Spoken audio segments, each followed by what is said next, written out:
पुराना number office वाले number पे क्यों कॉल कर रहे हैं?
हरे कृष्ण।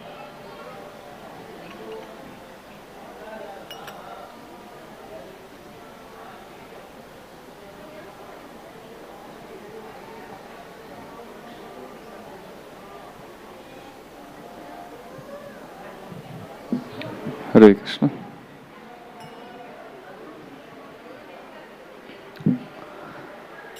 जय राधा माधव कुंज बिहारी,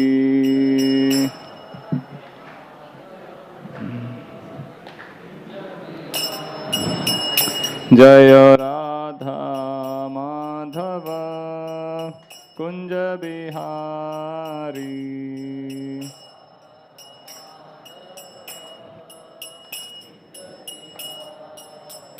जय गोपी जन वल्लभ गिरिवरधारी,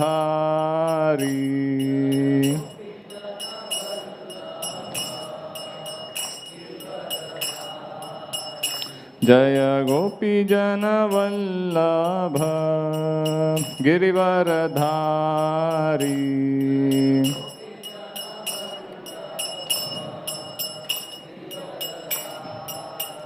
जय यशोदानंदन ब्रज जन रंजन,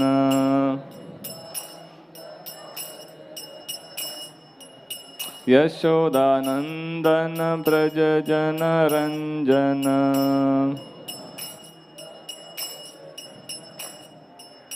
यमुना तीरावनचारी,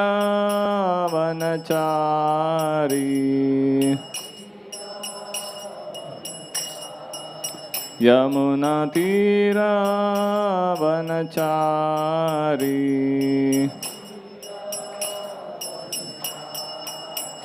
जय राधा माधव कुंज बिहारी,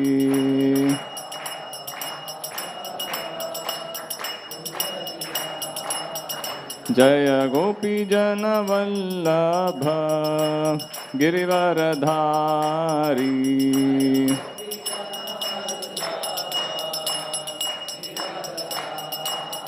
जय यशोदानंदन ब्रज जन रंजन,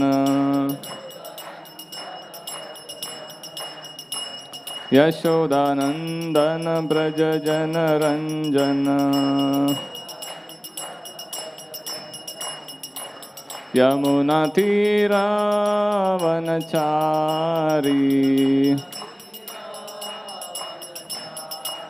यमुना तीरावनचारी,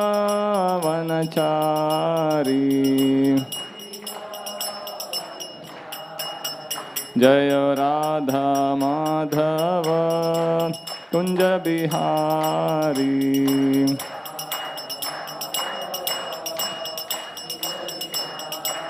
जय राधा माधव कुंज बिहारी,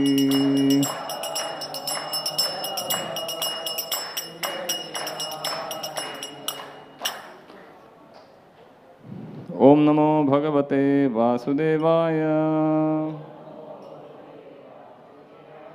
ओम नमो भगवते वासुदेवाय, ओम नमो भगवते वासुदेवाय,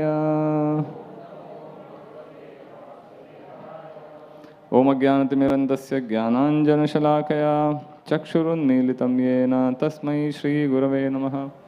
श्रीचैतन्यमनोभीष्टं स्थापितं येन भूतले स्वयं रूपा कदा मह्यं ददाति स्वपदान्तिकं।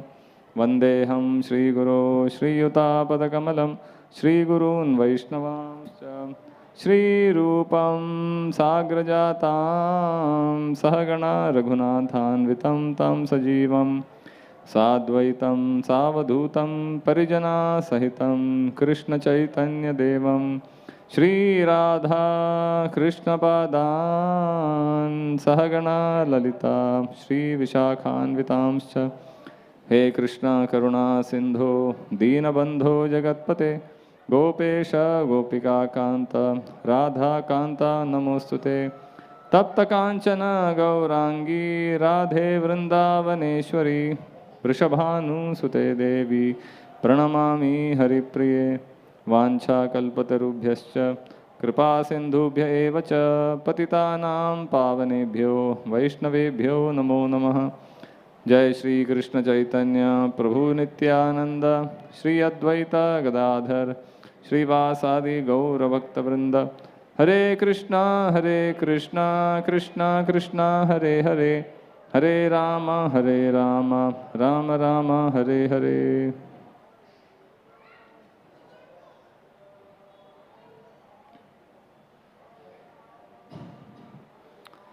So we are reading from Srimad Bhagavad Gita, chapter 3, text number 35. The chapter is entitled Karma Yoga. 3.35. Shreyan swadharmo viguna paradharmat swanushtitat swadharme nidhanam shreya paradharmo bhayavaha. Translation and purport by His Divine Grace A.C. Bhaktivedanta Swami Srila Prabhupada. It is far better to discharge one's prescribed duties, even though faultily, than another's duties perfectly. Distraction in the course of performing one's own duty is better than engaging in another's duties, for to follow another's path is dangerous. Purport.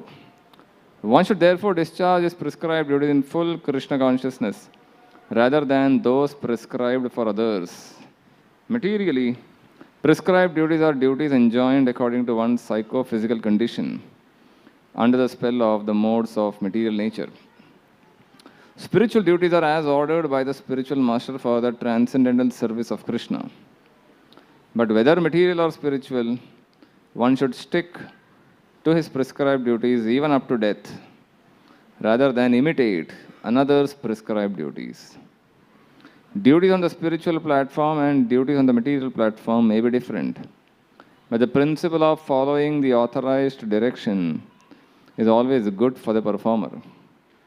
When one is under the spell of the modes of material nature, one should follow the prescribed rules for his particular situation, and one should not imitate others. For example, a Brahmana who is in the mode of goodness is non-violent, whereas a Kshatriya who is in the mode of passion is allowed to be violent. As such, for a Kshatriya, it is better to be vanquished following the rules of violence than to imitate a Brahmana who follows the principles of non-violence. Everyone has to cleanse his heart by a gradual process, not abruptly. However, when one transcends the modes of material nature and is fully situated in Krishna consciousness, he can perform anything and everything under the direction of a bona fide spiritual master. In that complete stage of Krishna consciousness, the Kshatriya may act as a Brahmana or a Brahmana may act as a Kshatriya. In the transcendental stage, the distinctions of the material world do not apply. For example, Vishwamitra was originally a Kshatriya, but later on he acted as a Brahmana. Whereas Parashuram was a Brahmana, but later on he acted as a Kshatriya. Being transcendentally situated, they could do so. But as long as one is on the material platform, he must perform his duties according to the modes of material nature. At the same time, he must have a full sense of Krishna consciousness. Hare Krishna. So here we are discussing this important verse from the Bhagavad Gita. This verse comes twice in the Gita. The first line is repeated twice. Once here in 3rd chapter and later in 18th chapter you also find the same verse. Shreyan swadharmo vigunaha paradharmat swanushthitat. Shreyan, it is better to follow swadharma, one's own duties, than paradharmat swanushthitat. it is better to follow one's own duty even if it is full of faults than follow someone else's duty even if we know how to do it perfectly without faults. Swadharme nidhanam shreya. Even if while performing our own duties, if it leads to some loss, that is shreya. That is better, Krishna says. Because paradharmo bhayavaha. Following someone else's duty, even if it is without any faults, that is bhayavaha, dangerous. So, this is what is Krishna telling? Krishna telling Arjun about how we need to redefine our lifestyle. This chapter, third chapter, and the next two chapters, Krishna is mainly talking about Karma Yoga. Karma Yoga means how to live in this world, how to live and work in this world. So this chapter is entitled Karma Yoga. Next chapter is called Jnana Karma Sannyasa Yoga. What knowledge one needs to perform Karma Sannyas. And the next chapter, chapter 5, is called Karma Sannyasa Yoga. So overall, the theme of this section is karma. How to work and how to live in this world. So we have two types of duties in this world. We have to think about our immediate needs. Roti, kapda, makan. We have to think about it. And we have also to think about the ultimate goal of life, the spiritual, adhyatmic aspect of life. Usually people go into one of the extremes. Most people in today's times, they will simply look into their immediate needs. Immediate needs means not just immediate. आज और कल की बात नहीं कर रहे हैं हम. Immediate means needs for this life. It could be 10 years down the line, 20 years down the line, or even old age, career. But as far as it is restricted to only this life, it is called immediate. From eternal point of view, thinking about only this life is immediate needs. The moment one starts thinking about afterlife, then you are beginning to think about the future. So two extremes are people only think about this life. Because किसने देखा है आगे क्या होगा? आगे हम जिएंगे कि नहीं? अगला जन्म है कि नहीं? पिछले जन्म कोई था कि नहीं? Who knows? So why bother about it? In our school education, we don't learn about any such thing. Oh, you had a past life because of which you got this life. And you will get a future life. We don't learn all these things, right? We simply learn A, B, C, D, 1, 2, 3, maths, chemistry, physics, biology, geography, history, English language, Hindi, English, Marathi. For what? So that after my education, I get a good job, I get good money, I can settle down, and I become happy in this life. If anyone starts talking about afterlife, then you will be called pagal. दिमाग सड़िया गया है इसका. So most people don't think about afterlife. Whereas there could be some people who simply think about afterlife. Arey, next life, next life, next life. And therefore, they don't give much attention to responsibilities of this life. They will ignore their responsibilities in this life. They won't have a good job. They won't earn money, give attention to their family, because next life is very important. So that is also bad. So what is good then? Someone who can take care of responsibilities in this life, immediate needs and ultimate needs. Balance, someone who can balance both. Not compromising either of the two. Then it is nice. That's what Krishna is trying to teach Arjuna.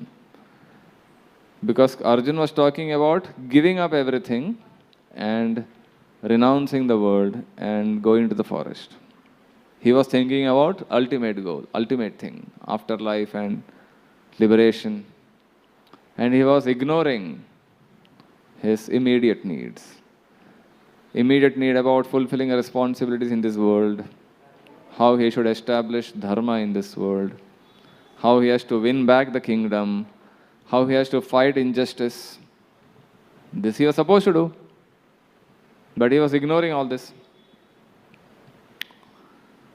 So physical world, our current world, the world we are living in, we have responsibilities towards this, and we have responsibilities about the ultimate, metaphysical needs. Our physical needs of this world, metaphysical needs, afterlife. So that's what Krishna is trying to convince Arjuna. To follow both. Don't ignore any of those. But staying in this world and fulfilling responsibilities is not easy. Right? We feel, whenever we are told, "Arey, be responsible. Take up responsibilities." Then what do people give excuses? No, my health is not good. I don't have time. I am too busy. Or my friends are not good. My family members are not supporting me. I don't have enough money. My job is not good. There are people, neighbors are not supporting me. My in-laws are giving me trouble. So many excuses we give. So many reasons we have to justify why I cannot successfully perform my duties here. So therefore, to stay in this world and work in this world is not easy. Therefore, Arjuna decided, go to the forest. Forest में गया तो the problem of no time is solved. सब कुछ अपना ही है time. There is no other responsibility. There are no friends and families bothering you. You have all the time. I decide my schedule. When to get up, when to sleep, what to do. No one is standing on my head saying deadlines, studies, exam. कुछ है नहीं. So that way, from one point of view, giving up worldly duties and going to the forest is easy. So Arjuna wants to do that. But Krishna is telling here in this shloka, Shreyan Swadharmo Vigunaha. You are a Kshatriya, therefore your Swadharma is to fight the war. And that is Shreya. This is better. And Paradharmat Swanushtita. Even though you fight the war and with some mistakes, there could be some faults in the discharge of your Kshatriya duties. And you may think, I will go to the forest and I can do the responsibilities of that life better. But he says, better than that. Paradharmat Swanushtitat, say better, is Shreyan Swadharma. Why? Swadharme nidhanam Shreya. It is better even if you are destroyed, even if you are unsuccessful in fulfilling your swadharma duties, that is better. Why? Paradharmo bhayavaha. Doing someone else's duty is risky, dangerous. So Prabhupada here gives the example of two case studies. One is the story of Vishwamitra. Who was Vishwamitra? Vishwamitra was a king, Kshatriya. But somehow he picked up a quarrel with Vasishta Muni. He had gone there to Vasishta Muni's ashram. He had gone to the forest and he saw Vasishta Muni there. And he saw how Vasishta Muni welcomed him, gave him nice reception, arrangements of food and accommodation. Although Vasishta Muni was an ordinary, simple Brahmana, he didn't have much facilities, but he had one cow, Surabhi Kamadhenu cow. And with the help of that cow, he could supply unlimited food and facilities to Vishwamitra and his entire army. So Vishwamitra was wondering, अरे इस जंगल के बीच में who is able to supply all these arrangements? So then he inquired from Vasishta Muni, how are you able to supply all these luxurious, comfortable facilities to my army? Then Vasishta said, this cow is there. This cow fulfills all my desires. If you ask anything, the cow will supply. So Vishwamitra said, if this is such a nice cow, I should get that cow. Because I am the king of the land. And the king should have all the best things. So he requested Vasishta that you have to give me this cow. I will give you 10,000 cows in return. Ordinary cows. Or whatever you want, I will give you. But this one cow, you give me. But Vasishta said, no. That is not possible. This cow is useful for me to perform all yajna, sacrifices, and all my responsibilities. I cannot give you this in exchange of anything. So Vishwamitra got angry. And he decided to steal the cow. And he forcibly started abducting. So Vasishta was unhappy and the cow was unhappy. So cow started pleading for help, saying, oh Vasishta, please save me. Vasishta said, I cannot help you. I am a simple Brahmana. I am helpless. You do whatever you can. You have all the power. You take care of yourself. So the cow generated an unlimited number of soldiers from its body.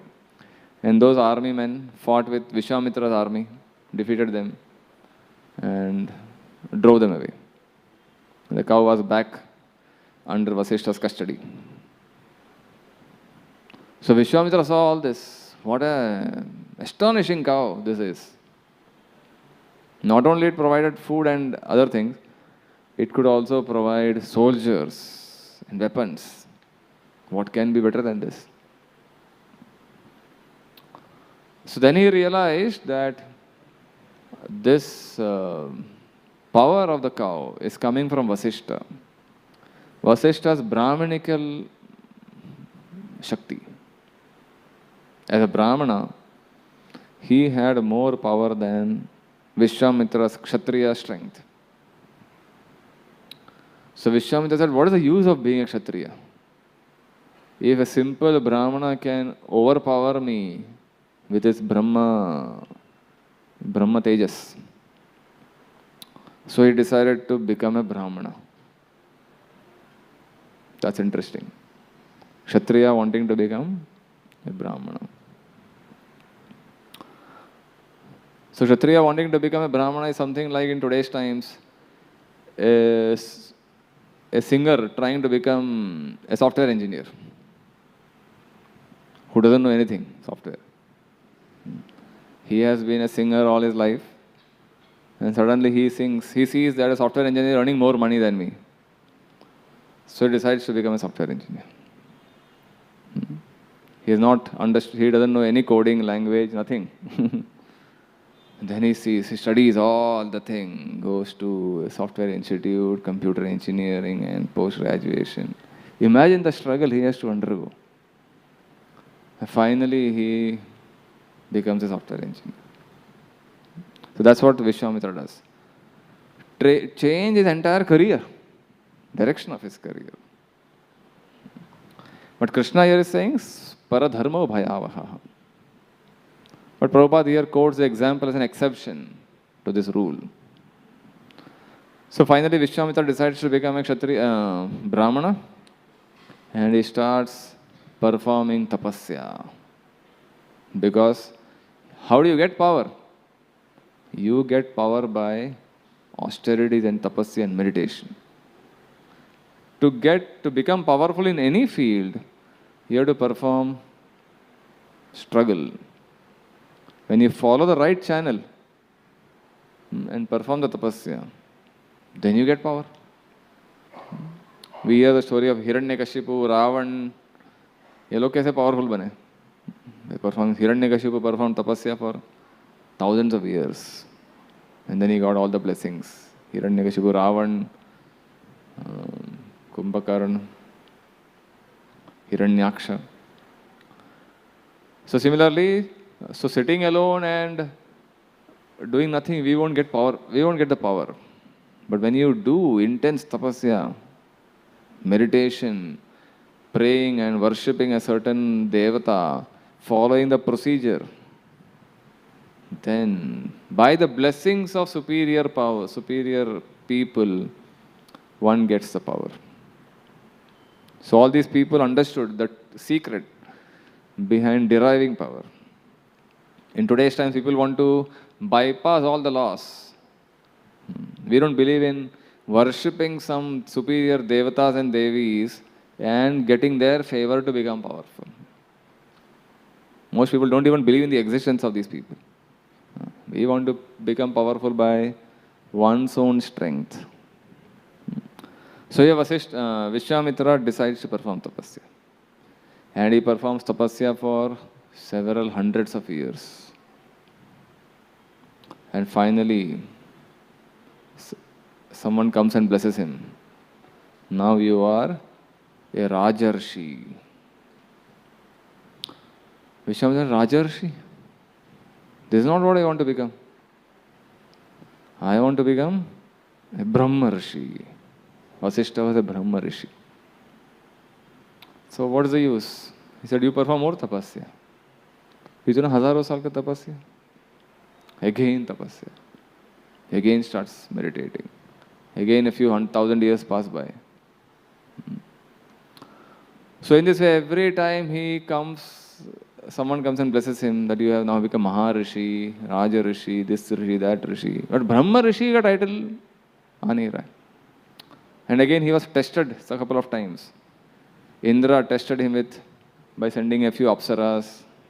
First Menaka came because Indra was thinking that Vishwamitra is trying to occupy my post. Therefore he kept sending distractions. So first Menaka came and then he got distracted. He married her and he spent a few years with Menaka. And then he realized, oh, I was about to become a Brahma Rishi. That was my goal. And again he comes back, starts performing austerities again.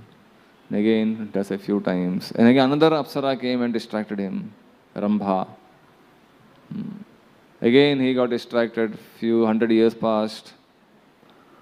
After several thousands of years, finally he gets the blessing that now you are a Brahma Rishi. So everything began with competition with Vasishtha. He wanted to become like Vasishtha, as powerful as Vasishtha. So then he was awarded the title Brahma Rishi, but he said, this is not enough. Vasishtha Muni should acknowledge me that I am a Brahma Rishi. उनका certificate चाहिए. जब तक वो बताते नहीं, वो certify नहीं करते, I won't. So then Vasishtha Muni comes and blesses him, saying yes. And all their enmity, competitive mentality all vanished. They became the best of friends. Vasishtha and Vishwamitra. So a person born as a Kshatriya eventually became a Brahmana. After how many years? Thousands of years. To change one's nature took so much effort. He became a Brahmana later. Later he became the guru for Ram and Lakshman. In Ramayana we find how Ram and Lakshman learned Astra Shastra Vidya from Vishwamitra. Later Vishwamitra also arranged the marriage with Sita in Mithila. So that way Vishwamitra got a special position, special service for Ram and Sita. But that is an exception. Changing one's nature is not easy. And especially today's times, simply by doing some course here and there, we cannot change our nature. So our education system doesn't help us identify what my nature is. People may say, I like this, I like this, I like that career, this and that. Not because they know that is our nature. They do it because they feel this will give me a better career option, better money. I don't like football, I like cricket. Why? Because IPL gives you more money. If some football league will give you more money, then people's interest will change. If chess gives you more money, then people will become chess professionals. And if Jhadu Pocha will give you more money, people will become sweepers. Ultimately, money is what matters. If glamour is attached to Jhadu Pocha, housekeeping, if there's a glamour and fashion attached to it, why wouldn't you become 50,000 salary for Jhadu Pocha? क्या नुकसान है? Software career करके इतना साल घिस के you get 10,000 salary. So our career, our choice of career is based not because I like to do that, not because that is my nature, but that is more glamorous, that has prestige in society, and that gives you more money. तो फिर करेंगे हम. But what happens eventually later in future? They may get money, but they won't be happy. They won't be satisfied. They may work 8 hours, 10 hours, 12-hour shifts, but internally experiencing deep dissatisfaction. How long can you work? You may work even your whole career, life, 30, 40 years. And after your retirement, you may realize, oh, this is what, you may realize something else. I actually liked art. I liked acting. I liked dancing. Or I liked interior designing. Something like that. But then it is too late. At 55, 60, you are starting a new career. Because now you understood your passion. So our education system doesn't help us identify what is my nature. Some people may be interested in business. Some people may be interested in politics. They may be good at politics. But everyone wants to do engineering today and MBA. Engineering, MBA, engineering, MBA. ये combination कितने हजारों पड़े. So in this way, Vishwamitra's example is given to show how someone changed their nature. Although born in a different nature, by effort, they became something else. Another example given is of Lord Parashuram. Parashuram was born to a sage named Jamadagni and Renuka, a Brahman family. And again, a story similar to Vishwamitra's story. But here he is a Brahmana. And there was another king named Kartivirya Arjun. He also happened to come across the ashram of Jamadagni, and he found a nice Surabhi cow providing all facilities, and he tried to steal the cow, and Jamadagni didn't allow. And there was a fight between this king and Jamadagni. And this king killed Jamadagni and his sons. And Parashuram was at that time not at home. So therefore he was not killed. When he came back, he saw his father killed, brothers killed. And he went and killed the king. Fought with the king and killed the king and destroyed the army. So Brahmana here, who is supposed to be non-violent, practicing forgiveness, he went and fought with the king and destroyed his army. So in this way, revenge was happening. Badla badli chal raha tha kafi baar. But a Brahmana here acting like a Kshatriya. And there he decided that this world is full of unqualified Kshatriyas at that time. Therefore, Parashuram decided to travel all over the world, destroy all the unqualified Kshatriyas. It is said that he traveled 21 times, fought 21 times, and he destroyed everyone, except a few. Dasharath was one of the few. So Brahmana taking the position of Kshatriya to establish dharma in society. So this is also an exception, where someone is taking up the occupation of some other position. But for most people, Krishna says it is bhayavaha. It is risky, highly risky. Highly risky doesn't simply mean ठीक है थोड़ा कम पगार मिलेगा, ऐसा नहीं. Risky means you will experience deep dissatisfaction if you are taking up a job or occupation which is not according to our nature. Then we will go through dissatisfaction, stress and anxiety, depression. Eventually we may commit suicide also, psychological disorders. That's why we see, right, so many psychological cases, psychiatric cases. Why? Because when we are not situated in the proper position, imagine someone who is good at painting, who can make a career in painting, and who doesn't know singing. You tell him you sing and make money. क्या हाल होगा उसका? तो गाना आता है नहीं. But you force him to sing or dance. He will be miserable. The audience will be miserable listening to his song. So therefore,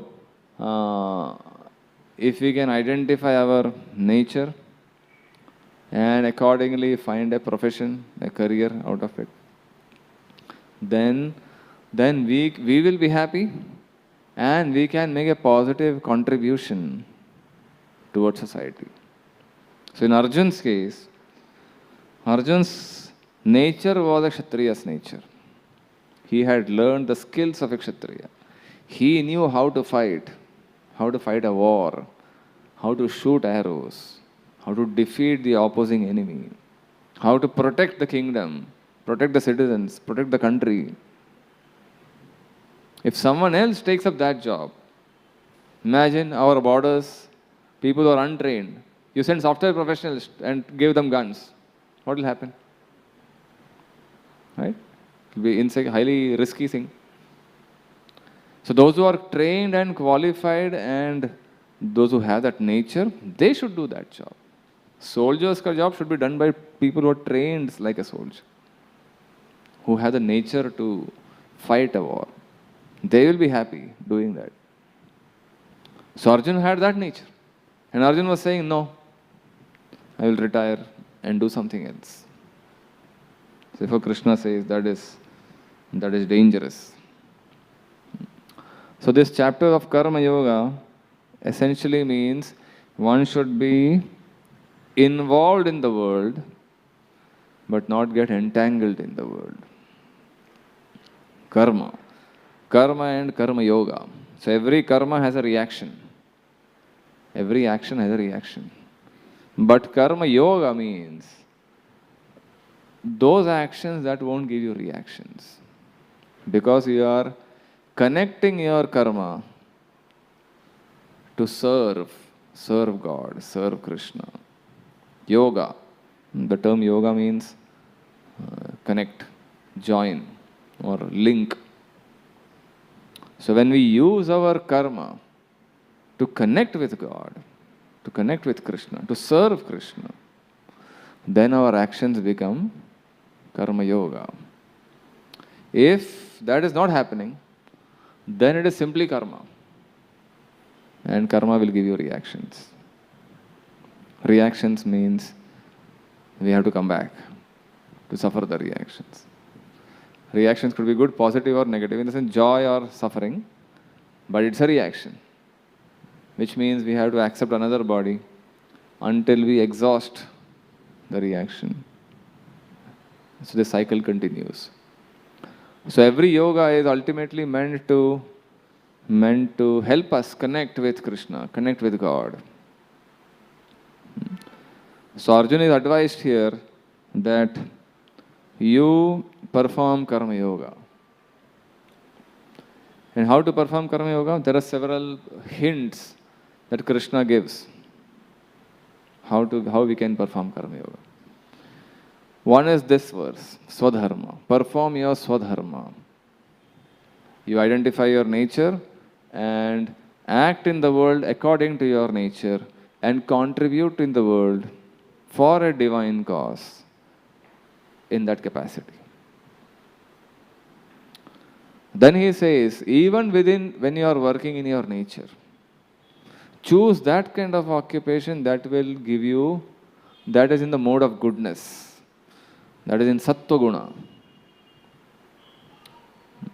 Sattva Guna ke kaam karna hai. Sattva Guna means that is less violent, non-violent, it is beneficial for everyone, it is environmentally friendly, it is healthy. Such lifestyle, adopt such a lifestyle. So in this way we can refine our work. Otherwise, work in the mode of passion and ignorance will involve more time, more energy, more difficult. Sattva Guna means it is beneficial for everyone. Then Krishna says, whatever results you get, this is also the second, Sattva Guna, that is second aspect of Karma Yoga. Third, Krishna says, you offer the results of your work to me. That's how it becomes yoga. Otherwise it is just karma. So whatever we do, whatever results we get, we offer it as a devotional offering to God, to Krishna. That way our work becomes divine. Our work becomes worship. People often say work is worship. Any work doesn't become worship. Work that gives you results, and when that results are offered to God, that work becomes worship. Otherwise, anyone can justify anything, any damn thing they can do, and they say, my work is worship. I can kill someone and say, my work is worship. I can loot someone and they say, my work is worship. That doesn't work. Work done according to the direction of the scripture, in the mode of goodness, when offered, work is worship. Then Krishna says, Yuktahar Viharasya. One must regulate one's eating, sleeping, recreation and work. not too much work, not too less work. Not too much eating, not too much sleeping, not too less sleeping, too less eating. Is also a part of Karma Yoga. Yuktahara viharasya yukta cheshtasya karmasu yukta swapnavabodhasya yogo bhavati dukkhaha. When we do in a balanced way, then we remain dukkhaha, free from miseries. And then he says, when you are working, one more factor added. Not just work in our own nature, according to our nature, not just in sattva guna, not just offering the fruits, and not just in a balanced way. One more factor he says, one must remember me when you are working. Tasmat sarveshu kaleshu mam anusmarayudhyacha. When you are working, you remember me and then work. So when you remember Smaranam, then it becomes even more devotional. So he's telling Arjun, when you are fighting a war, you remember me. Remember me means you should remember that I am fighting this war for Krishna's sake. I was not interested in the fight. But the Lord told me to fight. He wanted the war to happen. Therefore I am fighting. So I am working because in remembrance, as a fulfillment of his order and instruction.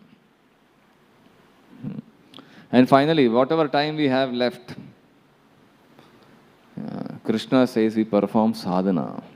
Some regulative devotional practices. Whenever we are not working, we perform some sadhana, some meditation, some japa, some austerities, some devotional practices. Then our work becomes worship. Our life becomes a life of karma yoga. This is the ideal thing what we can practice while living in this world. Otherwise, everything that we do will entangle us, bind us up in a network of reactions, out of which it becomes very difficult to come out of.